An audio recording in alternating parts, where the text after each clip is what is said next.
Olá, tudo bem com você?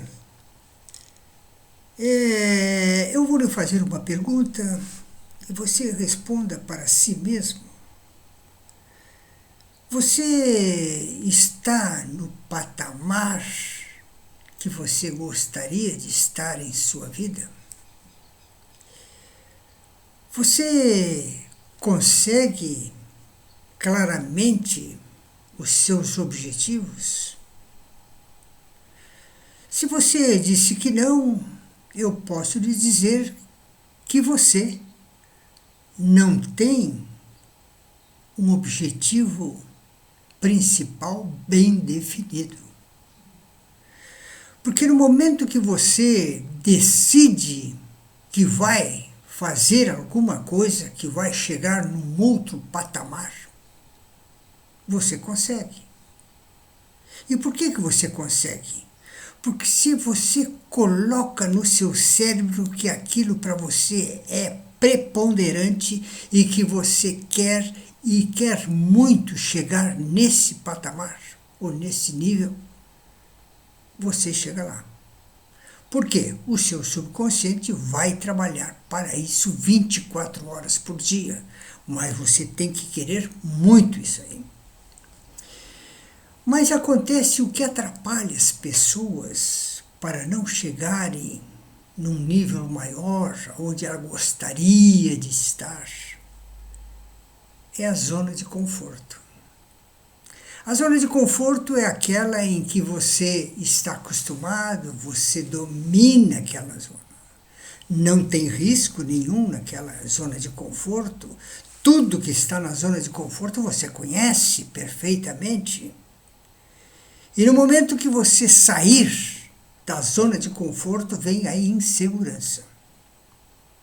Você agora, numa situação nova, você tem muito que pensar, você tem muito que resolver. Então você termina esmorecendo. Acha que tudo vai ser muito difícil, que você não vai ter capacidade suficiente para aquilo, e você termina não aceitando. Eu lembro quando eu trabalhava numa empresa e de repente o supervisor de produção pediu as contas, foi embora e eu tive que buscar alguém para a sua função. E eu tentei buscar alguém que já estivesse trabalhando na empresa. Aí eu chamei aquele empregado que para mim seria o indicado, capacidade ele tinha, era um excelente profissional, e eu chamei ele e ofereci-lhe a vaga. Outro talvez dissesse com um sorriso: ótimo, que bom, eu estava esperando essa oportunidade, mas ele murchou e pediu para pensar. Quando ele pediu para pensar, eu vi que ele esmoreceu. Eu já pensei, ele não vai aceitar. Eu perguntei quanto tempo ele precisava para resolver e ele disse: não, amanhã eu já lhe dou a resposta. Tranquilo, então amanhã eu espero. No dia seguinte ele chegou, cabeça baixa, já vi que o resultado era negativo.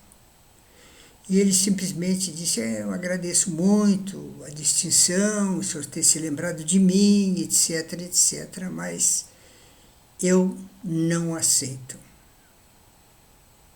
Eu gostaria de continuar a trabalhar aonde estou e fazendo aquilo que eu costumo fazer sempre. Eu digo: ok, será assim.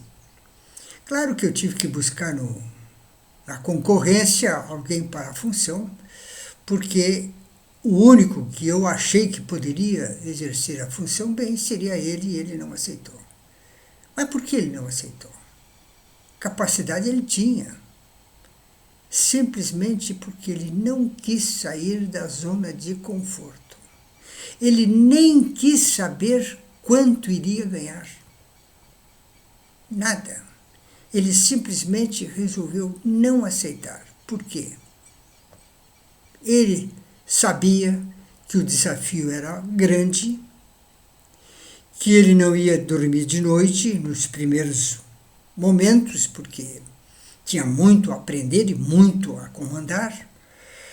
Então ele resolveu que aquilo não era para ele, que ele queria ficar ainda na zona de conforto. Então, muita chance na vida a gente perde por querer estar sempre na zona de conforto. Outra coisa que é extremamente importante na vida profissional, principalmente, é você estar preparado para as oportunidades que certamente aparecem. Eu vou lhes contar uma história. Eu viajava com um colega, ele fazia um tipo de serviço, eu fazia outro, eu era supervisor de manutenção mecânica e ele era supervisor de produção. Então, nós íamos numa unidade fabril da multinacional. Eu fazia a parte da manutenção, via como é que estava, se estava sendo bem conduzida, etc, etc. Traçava novos planos e ele fazia a mesma coisa na produção. E sempre que nós viajamos, às vezes, viajávamos 4 horas, 2, 4, 6 horas para chegar numa unidade, ele sempre pedia para mim dirigir. Não que ele não soubesse dirigir, é que ele gostaria de ter a oportunidade de ficar estudando enquanto no trajeto. E ele se acomodava no banco traseiro para colocar os seus livros, etc. E eu dirigia e ele não tirava, não pregava os olhos dos livros de jeito nenhum. Ele estudava todo o tempo, na ida e na volta. Eu achava que estava prestando um favor para ele. Dirigia, eu gostava de dirigir, não tinha problema nenhum. Então, esse camarada, o que ele estava fazendo? Ele estava estudando línguas. Ele já tinha de berço o alemão, porque ele era descendente de alemão e na família dele o pai e a mãe falavam alemão e ele aprendeu de berço o alemão. Ele estava estudando inglês e francês. Eu achava um absurdo, porque o camarada, línguas na profissão dele, ele era engenheiro agrônomo, mas tudo bem. Mas certo dia apareceu um curso que uma empresa fornecedora de tecnologia na área de fabrico de ração, etc., ela criou 2 vagas para um curso de especialização em processamento de rações, e esse curso seria lá na cidade de origem, que era a Suíça, e, aliás, uma das cidades da Suíça, e fizeram um concurso, e claro que essa empresa que ele trabalhava, nós trabalhávamos, foi convidada a que mandasse um participante para o concurso. Sabem quem tirou o primeiro lugar? Ele mesmo. Ele tirou o primeiro lugar no concurso. Foi mais um outro do Rio de Janeiro, e ele aqui do Rio Grande do Sul. Ele teve 6 meses, com tudo pago, na Suíça. Hoje, ele é uma das maiores autoridades em fabrico de ração da América Latina. Vê que estar preparado para as oportunidades que aparecem é muito importante. Pense nisso. Muito obrigado.